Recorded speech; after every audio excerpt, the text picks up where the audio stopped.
तो नमस्कार साथियों, स्वागत है आप सभी का इस प्यारे सा यूट्यूब चैनल सुदृष्टि स्टार में। तो दोस्तों आज जो है हम लोग समाज के आगे बिंदुओं पर चर्चा करने वाले हैं। दोस्तों अभी तक हम लोगों ने देखा था कि आखिरकार भाई हमारा समाज किस तरह से काम करता है, हमारा समाज का शाब्दिक अर्थ क्या होता है और इसका जो है भेद के प्रति जो है हमारा मन होता था कि कभी कोई लोग मतलब जो इसको 4 भाग में बांटते हैं या 5 भाग में बांटते हैं, या जो अभी हम लोग हिंदी व्याकरण में देख रहे हैं हमारा समाज जो है 6 तरह से बांटा गया है। तो आखिरकार इसके पीछे क्या कारण था, किस तरह से हमारा जो है ये काम करता है, ये सब के बारे में चर्चा कर चुके थे। वहाँ पे हम बताए थे कि हमारा जो है इसमें प्रथम पद, द्वितीय पद और जो हमारा उभय पद क्या होता है, और उपमान और उपमेय के बारे में भी आप लोगों को बताए थे कि आखिरकार उपमान उपमेय क्या होता है। फिर उसके बाद जो है भाई आप लोगों को बताए थे कि एक समस्त पद आता है, समस्त पद क्या होता है इसको भी उसमें बताए थे।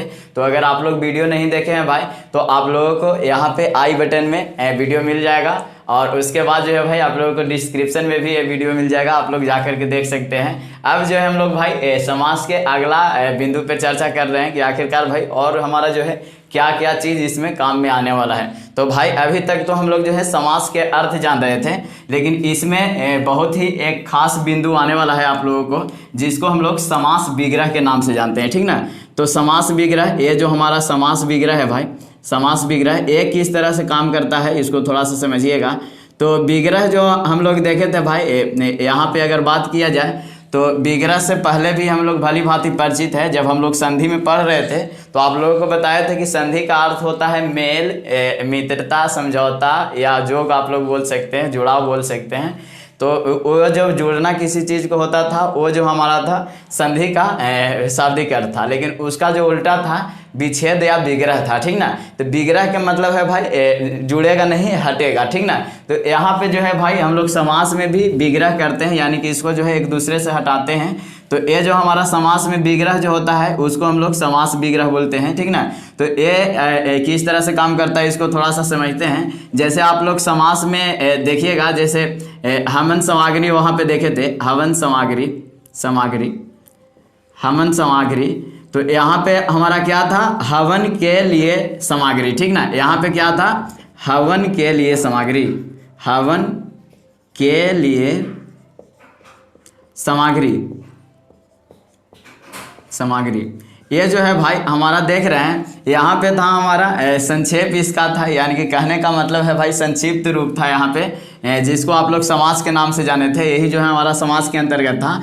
लेकिन भाई इसको जो है हवन और सामग्री को अलग अलग कर करके एक बिंदु के साथ मतलब लिख रहे हैं हम लोग, जिसको विभक्ति चिन्ह भी बोल रहे हैं। ये विभक्ति चिन्ह को लगा करके या कई तरह से जो है इसमें प्रयोग होता है, जो आप लोगों को शब्द को एक तरह से बड़ा भाव देता है, यानी कि अलग अलग लिख देता है। तो ये जो है हमारा भाई यहाँ पे जो प्रक्रिया हम लोग किए उसको हम लोग समास विग्रह कहते हैं, ठीक ना। तो यहाँ पे जो हम लोग हवन सामग्री न लिख करके हवन के लिए सामग्री अगर लिखें तो हमारा जो है समास विग्रह के अंतर्गत आया। अब कई लोग के मन में ये विचार चल रहा होगा कि हमारा जो है समास के उल्टा क्या होगा। ऐसा तो नहीं है कि समास के उल्टा हमारा समास विग्रह होगा, तो ऐसा बिल्कुल बात नहीं है भाई, क्योंकि इसका जो है भाई इसका अलग मतलब है, क्योंकि समास विग्रह कर रहे हैं तो इसका मतलब है भाई हम लोग इसको जो है उसी रूप में ला रहे हैं जो पहले रूप में था, ठीक ना। लेकिन इसका जो है हमारा जो है विपरीत रूप होता है व्यास, ठीक ना। व्यास आप लोग जानते होंगे भाई, ये जो है हमारा शब्द है, संधि में पढ़े थे कि हमारा 2 शब्द से मिल करके बना है बी प्लस आस।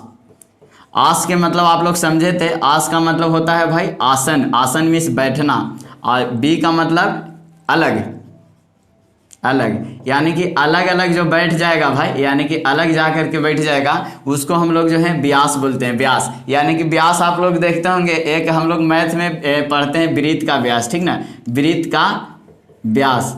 अगर इससे भी अगर आप लोग मतलब समझना चाहेंगे तो आप लोग देखते होंगे व्यास जो होता है बड़ा रेखा को बोला जाता है, ठीक ना। बड़ा जो रेखा होता है उसको बोलते हैं हम लोग व्यास। यानी कि इसमें जो है भाई हम लोग अगर छोटा रूप को अगर बड़ा अगर रूप में अगर करते हैं उसको हम लोग जो है इसका उल्टा समझेंगे। संक्षिप्त का मतलब था किसी चीज़ को कंप्रेस करके छोटा करना, और यहाँ पे व्यास का मतलब है किसी चीज़ को अलग करके उसको बड़ा करना, ठीक ना।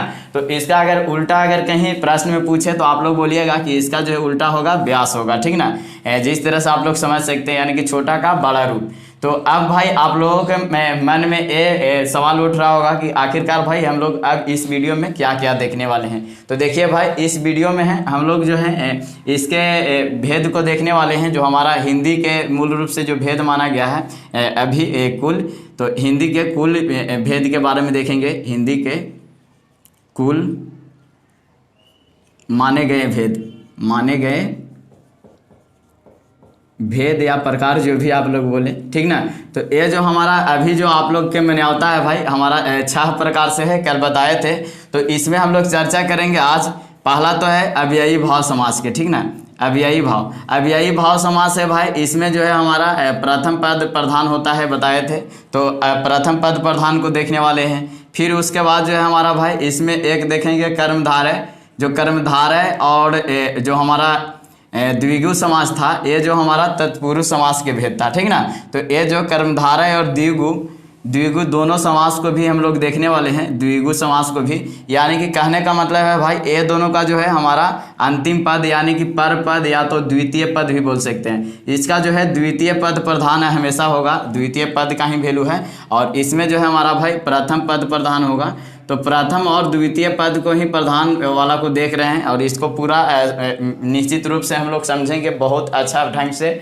आप लोग को इस तरह से कहीं किताब में नहीं मिलने वाला है, जिस तरह से आप लोगों को पढ़ाने वाले हैं। तो इस वीडियो में अंत तक बने रहिएगा। अगर भाई वीडियो पसंद आए तो उसको लाइक कीजिए, और जो है भाई उस चैनल को सब्सक्राइब कर लीजिए, और सभी को बताइए भी कि यहाँ पे जो है आप लोगों को अच्छा कंटेंट मिलता है, ताकि जो भाई आप लोग भी आगे बढ़ सके और हम भी आगे बढ़ें। तो चलिए इसको आगे जो है हम लोग समझते हैं कि आखिरकार अव्ययी भाव समास किस तरह से काम करता है, ये आखिरकार होता क्या है, ठीक ना। तो जैसा कि आप लोग नाम से ही इसको जान रहे होंगे भाई, अव्ययी भाव यानी कि जो अव्यय का भाव देगा। तो अव्यय आप लोग के बताए थे कि अविकारी शब्द को बोलते हैं, ठीक ना।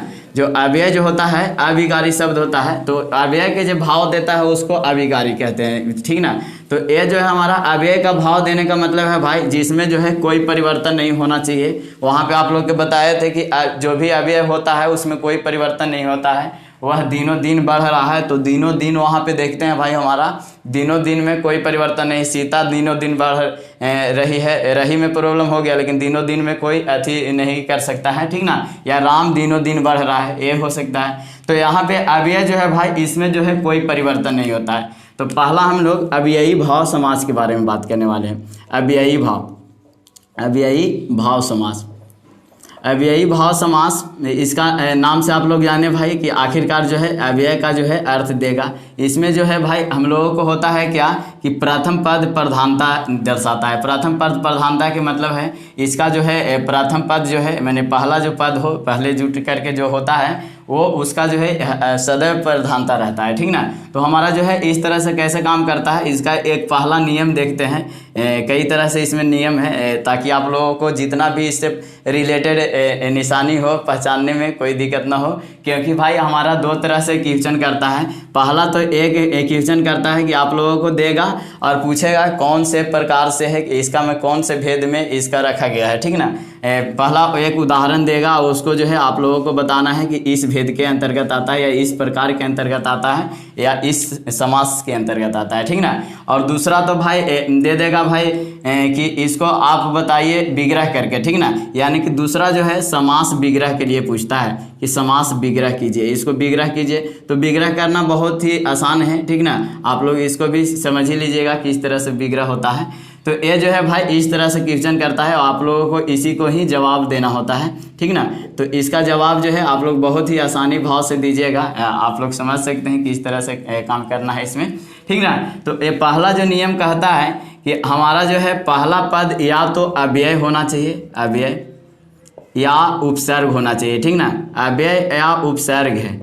इसके बाद जो है भाई अगर अव्यय या उपसर्ग पद के बाद जो है हमारा अगर संज्ञा पद जो है जुड़ता है, संज्ञा पद इसके साथ, तो हमारा जो है भाई संज्ञा पद कहने का मतलब है ये जो हमारा विकारी शब्द है, ठीक ना। अगर विकारी शब्द के पहले अविकारी आता है, अविकारी, आप लोग देखते होंगे छोटा सा भी जहर का बहुत ज़्यादा वैल्यू हो जाता है, क्योंकि थोड़ा सा भी आप लोग जहर खाइएगा तो मृत्यु अवश्य होता है, ठीक ना। तो यहाँ पे अविकारी कहने का मतलब है भाई विकारी के साथ मिला तो ये भी जो है विकारी को भी अविकारी ही कर दिया, यानी कि संज्ञा के साथ मिल करके जो है अविकारी का भाव देता है, यानी कि ये अव्ययी भाव समास के अंतर्गत आएगा। जैसे देखिए आप लोग जाने होंगे यथा शक्ति, ठीक ना, यथाशक्ति जो था, यथाशक्ति अगर आप लोग इसका बात कीजिएगा यथाशक्ति, तो यथाशक्ति का अगर आप लोग इसका विग्रह कीजिएगा तो हमारा विग्रह होता है शक्ति के अनुसार, शक्ति के अनुसार,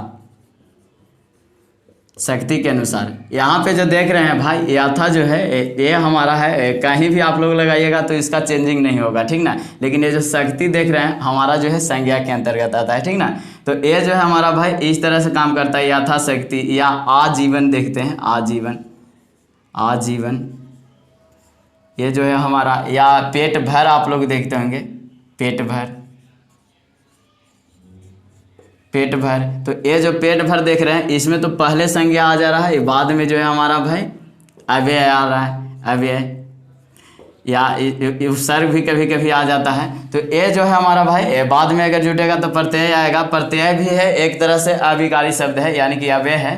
तो भाई ये तो पहला नियम कहा कि संज्ञा जो है बाद में आएगा और अव्यय और उपसर्ग पहले आएगा, लेकिन यहाँ पे ये जो हमारा ये नियम देख रहे हैं कि ऐसा भी आ रहा है पेट भर, जो मतलब सीता भी बोलेंगे सीता पेट भर के खाना खाती है, राम भी राम पेट भर के खाना खाता है, ठीक ना। तो पेट भर जो है कोई चेंजिंग ना हो रहा है, यानी कि जिसमें चेंज ना हो, परिवर्तन ना हो, वो हमारा अविकारी या अव्यय के अंतर्गत आता है। तो हमारा यहीं से जो है दूसरा नियम भी फॉलो किया।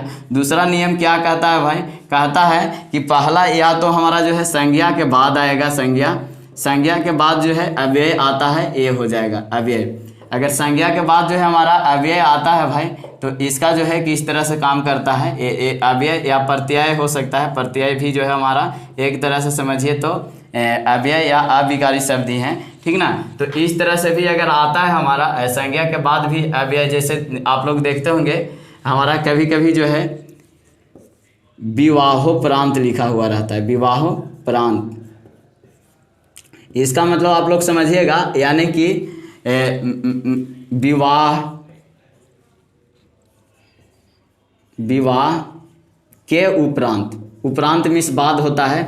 आप लोग समझ रहे होंगे कि बाद क्यों नहीं लिखे, तो बाद अगर आप लोग लिखिएगा तो वो दूसरा तरह से जो है मतलब अर्थ को, अगर इसका जो है अगर मेन शब्द ही अगर लिखना हो तो ज़्यादा बेहतर होता है। जैसे हवन सामग्री में आप लोग हवन के लिए सामग्री लिखे तो अच्छा लगा, सामान लिखते वहाँ पे सामग्री की जगह तो अच्छा नहीं लगता, इसलिए यहाँ पे जो है विवाह के उपरांत यानी कि विवाह के बाद, या तो आप लोग मृत्योपरांत देखते हैं,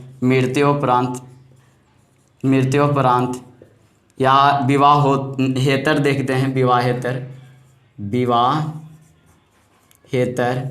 ये सब जो देख रहे हैं भाई हमारा क्या है, आगे विवाह आया यानी कि आगे संज्ञा आ गया, फिर उसके बाद जो है हमारा भाई उपरांत जो आया हमारा अव्यय आया। तो इस तरह से भी हम लोग देख रहे हैं, यहाँ मृत्यु पहले आ गया, ठीक ना, और उसके बाद जो है उपरांत आया जो हमारा अव्यय आया। उसी तरह से यहाँ पे पेट देख रहे थे, पेट संज्ञा आ गया, उसके बाद आया वो अव्यय आया। तो ये जो हमारा दूसरा नियम कहता है, अगर आप लोग कभी भी देखते हैं ये इसमें जो है हमारा उपसर्ग प्रत्यय या अव्यय अगर मिलता है एक दूसरे से तो हमारा जो है इसी के कैटेगरी के अंतर्गत रखा जाता है। अब जो है भाई हमारा जो है तीसरा इसका उदाहरण है, कहता है कि यदि जो है संज्ञा शब्द या अव्यय शब्द के दो बार आवृत्ति होता है, आवृत्ति कहने का मतलब है दोहराया जाता है, तो वो भी जो है हमारा अव्ययी भाव समास के अंतर्गत आता है, यानी कि तीसरा जो इसका नियम कह रहा है। जैसे आप लोग देख रहे होंगे भाई, अगर संज्ञा शब्द के या हमारा जो है अव्यय शब्द के कैसे पुनरावृत्ति होगा, तो देखिएगा जैसे वह दिनों दिन बढ़ रहा है, ठीक ना, दिनों दिन, रातों रात, ये सब जो देख रहे हैं भाई हमारा अव्यय का अर्थ दे रहा है। क्योंकि देखिए भाई दिनों दिन आप लोग प्रयोग करते होंगे तो कहीं भी प्रयोग कीजिएगा दिनों दिन बढ़ रहा है, ठीक ना, तो वहाँ पे देखिएगा उसका चेंजिंग नहीं होता है। सीता दिनों दिन बढ़ रही है, राम दिनों दिन बढ़ रहा है, यानी कि दिनों दिन में कोई परिवर्तन नहीं हुआ, यानी कि दिनों दिन, रातों रात, ये सब जो हम लोग देख रहे हैं हमारा जो है अव्ययी भाव दे रहा है, यानी कि अव्यय का अर्थ दे रहा है। इसलिए जो है भाई हमारा जो है ये हमारा अव्ययी भाव के अंतर्गत आएगा। जैसे आप लोग नगर, द्वार देखते हैं, नगर, द्वार, ये जो हमारा है भाई एक तरह से जो है अव्यय का भाव दे रहा है, इसलिए जो है अव्ययी भाव समास है। क्योंकि भाई इसमें भी देख रहे हैं नगर ही नगर या द्वार ही द्वार, द्वार द्वार, प्रत्येक द्वार, ये सब जो देख रहे हैं द्वार द्वार के मतलब क्या हुआ, प्रत्येक द्वार, हर एक द्वार, मतलब जितना भी द्वार है उसके पास जा करके, यानी कि इसको समास विग्रह कीजिएगा तो प्रत्येक द्वार, यही ना होगा, प्रत्येक द्वार। तो ये जो है हमारा भाई इस तरह से जो है हमारा ये भी समास के अंतर्गत, अव्ययी भाव समास के अंतर्गत, यानी कि आप लोग हाइपेन से नहीं समझिएगा कि ये जो हमारा द्वंद्व समास के अंतर्गत आना चाहिए था। तो इस तरह से दिनों दिन, रातों रात, नगर नगर, द्वार द्वार, ये सब जो है हमारा भाई अव्ययी भाव समास के अंतर्गत आया। यानी कि यहाँ से नियम देखे, पहला नियम तो कहा कि या तो पहले अव्यय या उपसर्ग आएगा, उसके बाद जो हमारा विकारी शब्द आएगा, ठीक ना। विकारी शब्द में खास करके संज्ञा आएगा, अगर संज्ञा आता है उसके बाद यानी कि विकारी शब्द आता है तो वो जो हमारा नियम फॉलो करता है वो भी हमारा अव्ययी भाव समास की यथाशक्ति, आजीवन, ये सब जो देखे हमारा इसके अंतर्गत आया, यथासंभव ये जो है। और इसके बाद जो हमारा पहला संज्ञा आता है, उसके बाद जो है अव्यय या प्रत्यय आता है, यानी कि बाद में जुटने वाला। आप लोग जानते होंगे प्रत्यय जो है खास करके एक तरह से अविकारी है, क्योंकि उसका जो है कहीं भी चेंजिंग नहीं कर सकते हैं, ठीक ना। तो ये जो हमारा देखिए भर जो है कहीं भी लिखिएगा, रात भर, दिन भर, भर कहीं चेंज नहीं होने वाला है, ठीक ना। तो ये जो हमारा यहाँ पे देख रहे हैं भाई हमारा विवाह उपरांत, उपरांत भी देखिएगा तो कहीं भी नहीं चेंज रहेगा। इतर देखिएगा ये भी चेंज नहीं होगा। ये सब जो देख रहे हैं हमारा संज्ञा के बाद जो है अव्यय आ रहा है, इसलिए जो है हमारा भाई संज्ञा के बाद अगर अव्यय आता है तो हमारा अव्यय का ही भाव देता है, इसलिए अव्ययी भाव हुआ। या संज्ञा दो बार पुनरावृत्ति हुआ, ये भी जो है हमारा इसी के अंतर्गत आएगा, ठीक ना। तो ये सब जो देख रहे हैं हमारा खास करके अव्ययी भाव समास के अंतर्गत आता है। अब थोड़ा सा हम लोग आगे देखते हैं हमारा जो है भाई कर्मधारय समास, ठीक ना। तो कर्मधारय समास किस तरह से काम करता है उसको भी हम लोग समझ लेते हैं। तो कर्मधारय समास भी देख लेते हैं। कर्मधारय उसका नाम से पता चल रहा होगा भाई, जिसका मतलब कर्म में जो है प्रधानता दिखाई दे, यानी कि कर्म में प्रधानता, यानी कि कहने का मतलब है उसमें जो है दूसरा पद प्रधान होता है अक्सर, ठीक ना। तो दूसरा पद किस तरह से प्रधान होता है तो आप लोग देख सकते हैं। तो देखिए दोस्तों, ये जो हमारा कर्मधारय और द्विगु जो है हमारा दोनों एक दूसरे से खास करके मिलता जुलता है, क्योंकि यहाँ पे जो भाई हम लोग देखे थे कि हमारा विकारी शब्द आया था जिसमें हम लोग संज्ञा को केवल देखे, उसके बाद जो है हमारा सर्वनाम, विशेषण और क्रिया बच गया। तो ये जो है हमारा भाई इसके बाद जो है हमारा दूसरा कर्मधारय लिख लेते हैं, हमारा कर्मधारय समास, कर्मधारय समास। और उसके बाद जो है हमारा भाई एक द्विगु समास भी होता है। अगर ये दोनों को साथ देखेंगे हम लोग तो ज़्यादा समझ में आएगा, समझने में आसानी होगा, ठीक ना। एक द्विगु समास, ये दोनों कहता है भाई पहला इसका शब्द जो है हमारा विशेषण होना चाहिए, ठीक ना। विशेषण कहने का मतलब है आप लोग जान ही रहे होंगे विशेषण किसको बोलते हैं, जो संज्ञा तथा सर्वनाम के विशेषता बताने का कार्य करता है उसको हम लोग विशेषण कहते हैं, ठीक ना। और यहाँ पे भी है जो हमारा विशेषण ही आएगा, लेकिन दोनों में फर्क क्या है, दोनों में फर्क क्या है इसको हम लोग समझते हैं। देखिए भाई इसमें जो हमारा विशेषण आया है, इसमें जो कहता है विशेषण कहता है कि हमारा विशेषण का आप लोग भेद देखते होंगे तो हमारा जो है कई तरह से भेद होते हैं, हमारा 5 भेद माने गए हैं खास करके। तो हमारा जो 5 भेद में है, पहला तो आप लोग देखते होंगे उसमें जो होता है गुणवाचक विशेषण, यानी कि गुण रंग रूप बताता है, गुणवाचक होता है। फिर उसके बाद आप लोग देखते होंगे दूसरा जो है संख्यावाचक होता है, संख्यावाचक। फिर उसके बाद जो है भाई हमारा जो है परिमाणवाचक होता है, परिमाणवाचक। और उसके बाद जो है हमारा भाई चौथा होता है खास करके सर्वनामिक वाचक, सर्वनामिक वाचक विशेषण होता है। इस तरह से जो है हमारा भाई इसमें देख रहे हैं, खास करके कहने का मतलब है इसमें जो हमारा संख्यावाचक विशेषण है इसको छोड़ा करके कई जगह व्यक्तिवाचक भी विशेषण लिख देता है, जो हमारा जो है संज्ञा से बनता है खास करके। तो वो सब भी है जो हमारा विशेषण के अंतर्गत। लेकिन हम लोग को ये समझना है यहाँ पे जो संख्यावाचक विशेषण देख रहे हैं, यानी कि जिसमें संख्या का बोध कराता है, यानी कि संख्या के बोध कराने वाला जो है भाई संख्या बोधक, संख्या बोधक, यानी कि जो संख्या के बोध कराएगा हमेशा जो है भाई वो हमारा द्विगु के अंतर्गत। और इसके अलावा जो है जो संख्या का बोध नहीं कराता है, यानी कि इसके अलावा जो है भाई जो सब संख्या के बोध नहीं कराता है, क्योंकि आप लोग परिमाण में भी देख रहे होंगे उसका मात्रा क्वांटिटी बताता है, गुणवाचक में गुण बताता है, इसमें भी जो है भाई उसका जो है विशेषता बताता है, ठीक ना।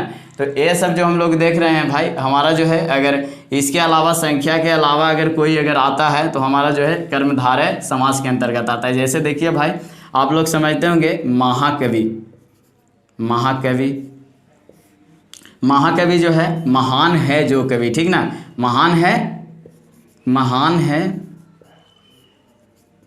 जो कवि, जो कवि। यहाँ पे देख रहे होंगे भाई हमारा कवि का विशेषता बताया जाए। देखिए तो आंख मूंद के अगर कोई बोलेगा महाकवि, महाकवि का मतलब कवि का विशेषता हुआ, वहाँ पे समझिएगा कि कवि के बारे में बात कर रहा है कि नहीं। तो यहाँ पे कवि के बारे में बात कर रहा है तो यहाँ पे कवि जो है प्रधानता दिखाई दे रहा है, लेकिन यहाँ महान जो देख रहे हैं, महान हमारा विशेषण के अंतर्गत आया, यहाँ पे कवि के जो है विशेषता बता रहा है, यानी कि ये गुणवाचक विशेषण है, ठीक ना। तो ये जो हमारा गुणवाचक विशेषण के अंतर्गत आया, महाकवि आया, जो हमारा भाई देख रहे हैं इसी के अंतर्गत आएगा। या आप लोग सज्जन देखते होंगे, सज्जन के आप लोगों को बताए होंगे, सज्जन जो होता है सत्य जोड़ जन से, यानी कि सच्चे हैं जो पुरुष, यानी कि सच्चे हैं जो पुरुष, जो पुरुष या जन भी बोल सकते हैं, मैंने जो लोग मतलब सच्चे हैं उसी को सज्जन बोला जाता है, यानी कि सच्चाई से जो है भाई इसको पुरुष के जो है विशेषता बता दे रहा है, तो ये जो हमारा इसके अंतर्गत आ जाएगा। या तो फिर भाई एक और इसमें गुण आता है, आप लोग देखते होंगे वहाँ पे देखे उपसर्ग और प्रत्यय जुड़ रहा था, आगे या पीछे जुड़ रहा था, लेकिन वो था हमारा अव्यय का भाव दे रहा था। लेकिन अगर उपसर्ग और प्रत्यय ही जुड़ता है, ये जो हमारा पहला हुआ भाई इसका जो है गुण बता करके है जो हमारा खास करके बोध कराता है, ठीक ना। तो ये जो हमारा है यहाँ पे देख रहे हैं कर्मधारय के अंतर्गत आता है भाई, क्योंकि सज्जन बोलिएगा तो हमारा जो है पुरुष ही नजर आता है। देखिएगा आंख मूंद के देखिएगा, सज्जन बोलिए, सज्जन जो सच्चा है व्यक्ति, तो व्यक्ति नजर आता है ना, तो इसका प्रधानता होता है, पुरुष का प्रधानता यहाँ हुआ, ठीक ना। उसी तरह से दूसरा जो इसमें नियम कह रहा है कि अगर उपसर्ग का प्रयोग यदि विशेषण के रूप में किया जाए, ठीक ना, विशेषण के रूप में किया जाए, रूप में किया जाए, अगर उपसर्ग का प्रयोग है भाई अगर विशेषण के रूप में किया जाए तो ये भी जो है हमारा भाई कर्मधारय के अंतर्गत आएगा। जैसे आप लोग देख रहे होंगे कई लोग बोल देता है सुपुत्र है, सुपुत्र, सुपुत्र यहाँ पे जो देख रहे हैं सु जो हमारा है विशेषण जुड़ा, और इसको जुड़ने के वजह से हमारा यहाँ पे सु जो है उपसर्ग हुआ, खास करके समझिएगा तो, ठीक ना। तो सु जो उपसर्ग यहाँ पे देख रहे हैं ये जुड़ा, लेकिन विशेषण के रूप में जुड़ा, ठीक ना। तो ये विशेषण के रूप में जुड़ा, तो ये सुपुत्र जो हुआ हमारा भाई, ये जो है हमारा खास करके क्या चीज़ में हुआ, कर्मधारय समास में हुआ। या आप लोग सपूत जानते होंगे, महात्मा जानते होंगे, देख रहे हैं ना, सपूत, महात्मा, महात्मा, ये जो हमारा देख रहे हैं स इसमें जुट गया, महा जुट गया आत्मा में, तो हमारा जो है ये सब जो है हमारा भाई उपसर्ग जुट रहा है, लेकिन हमारा जो है एक क्या चीज़ का काम कर रहा है, कर्मधारय। क्योंकि भाई आप लोग सुपुत्र बोलिएगा तो अच्छा पुत्र, तो किसका जो है वहाँ पे प्रधानता बताया जा रहा है। आप लोग आंख मूंद के देखिएगा, सुपुत्र बोलिए, सुपुत्र बोलिएगा तो लगेगा भाई कि पुत्र के बात हो रहा है, ठीक ना। तो यहाँ पे पुत्र के प्रधानता हुआ, यानी कि द्वितीय पद जो है इसका भाई प्रधान है, ठीक ना। तो यहाँ पे हम लोग देखे थे कि कर्मधारय में हमेशा द्वितीय पद प्रधान होता है, लेकिन पहला जो है भाई विशेषण का बोध होता है इसमें खास करके, यानी कि विशेषण आता है तो किसी चीज़ का विशेषता अगर बताता है, गुण बताएगा, या तो गुण के अलावा संख्या नहीं बताना चाहिए, तो हमारा जो है इसमें आता है। या फिर उपसर्ग अगर आगे आ जाता है लेकिन वो भी विशेषण के रूप में आता है, तो हमारा जो है कर्मधारय समास के अंतर्गत आएगा, ठीक ना। फिर उसके बाद जो है भाई हमारा द्विगु समास क्या कहता है, ये कहता है भाई संख्या का बोध करेगा, संख्या का बोध करेगा। तो आप लोग बहुत सारा ऐसा चीज़ देखते होंगे जो संख्या के बोध करता है। जैसे आप लोग त्रिशूल के नाम सुने होंगे, त्रिशूल, त्रिशूल, त्रिशूल जो है भाई तीन शूलों का समाहार होता है, ठीक ना, तीन शूलों का समाहार उसको त्रिशूल बोलते हैं। या आप लोग अठन्नी के नाम सुने होंगे, अठन्नी, अठन्नी, अठन्नी भी जो है इसी का उदाहरण है, क्योंकि 8 आनों का समूह, यानी कि आप लोग इसको अगर नहीं समूह ये सब काहे आ रहा है, थोड़ा सा आप लोग अगर समझना चाह रहे हैं तो सबसे पहले आप लोग जो है द्विगु का अर्थ समझिए, ठीक ना। द्विगु जो है भाई खास करके द्वि और गु से बना हुआ है, ठीक ना। तो द्वि का मतलब हुआ है दो, और गु का मतलब गुहों का समूह, गुह, गुहों का मतलब है भाई, आप लोग देखते होंगे, आप लोगों का एक गुहा होता है, मतलब जगह होता है, उस गुफा भी उसको बोलते हैं, ठीक ना, जिसमें दो गुफाओं का ये जो समूह या समाहार बोल सकते हैं, समूह या समाहार होता है। समाहार का मतलब ही वही हुआ, यानी कि दो गुहों का समूह हुआ, दो गुहों का समूह, उसको जो है हम लोग भाई खास करके द्विगु समास बोलते हैं, ठीक ना। तो यहाँ पे त्रिशूल जो हम लोग देख रहे हैं, तो यहाँ पे जो है दो क्या है, एक संख्या मिला और इसके बाद जो है हमारा शूल मिला, और दोनों मिल करके जो है एक समूह बना रहे हैं, समाहार बना रहे हैं, इसलिए जो है हमारा द्विगु समास के अंतर्गत है। उसी तरह से अठन्नी देख रहे हैं, चमन्नी देखते हैं, चमन्नी, चमन्नी जो है चार आना को बोला जाता है भाई, तो चमन्नी जो है इसी के अंतर्गत आएगा। नवग्रह हुआ, नवग्रहों का समूह, नवग्रह, नवग्रह। कई लोग नवरत्न बोलते हैं, तो देखिए भाई नवरत्न दो तरह से, एक तो पहला भाई अगर आप लोग नवरत्न लिखिएगा तो नवरत्न में 9 प्लस रत्न होता है, ठीक ना। 9 का मतलब होता है नया, और रत्न का मतलब जो है आप लोग समझते होंगे हमारा सोना होता है, या मतलब कोई कीमती चीज़ बोल सकते हैं, जो मतलब वैसा पुरुष जो मतलब कीमती के तरह होता है, यानी कि वहाँ पे जो है 9 का विशेषता बता दिया। लेकिन एक नवरत्न होता है, दो तरह से ये अर्थ देता है, हमारा 9 और रत्न, मतलब 9 वस्तुओं का समूह को बोला जाता है। तो नवरत्न इसमें भी आ सकता है, उसमें भी आ सकता है। अब प्रश्न में आएगा तो किस में मारना चाहिए भाई, तो वहाँ के अनुसार आप लोगों को पता चल जाएगा, लेकिन ज़्यादातर आप लोग नवरत्न को इसी में मारिएगा, क्योंकि 9 रत्न का समूह होता है। क्योंकि आप लोग नवरत्न तेल के बारे में जानते ही होंगे, 9 रत्न से बना हुआ होता है, ठीक ना। तो यानी कि 9 रत्नों का समूह। अब कई लोग के मन में विचार चलता है भाई कि हमारा जो है भाई संख्या के यहाँ पे बात हुआ, तो हमारा जो है संख्या वाला है उसको किस में रखा जाएगा। जैसे कोई दे दिया कि हमको बताओ भाई कि हमारा जो है 20 कौन सा समास के अंतर्गत आएगा, ऐसा भी कई कई जगह प्रश्न पूछे जाते हैं, ठीक ना। 20 कौन सा समास के अंतर्गत आएगा। अब 20 तो हम पढ़ नहीं किए भाई। तो देखिए अगर इसको भी आप लोग समझना चाहते हैं तो आप लोग इसके लिए आप लोग सन्निकट मान समझते होंगे, ठीक ना। तो हमारा जो पूरा संख्या दिखता है उससे एक नीचे, यानी कि 20 के नीचे एक 19 होगा, और फिर आप लोग समझ रहे होंगे 19 हुआ, या आप लोग देख रहे होंगे 10 जो होता है एक तरह से पूरा होता है, या इसके ऊपर जाइएगा तो 1 जो होता है वो भी पूरा होता है, ठीक ना।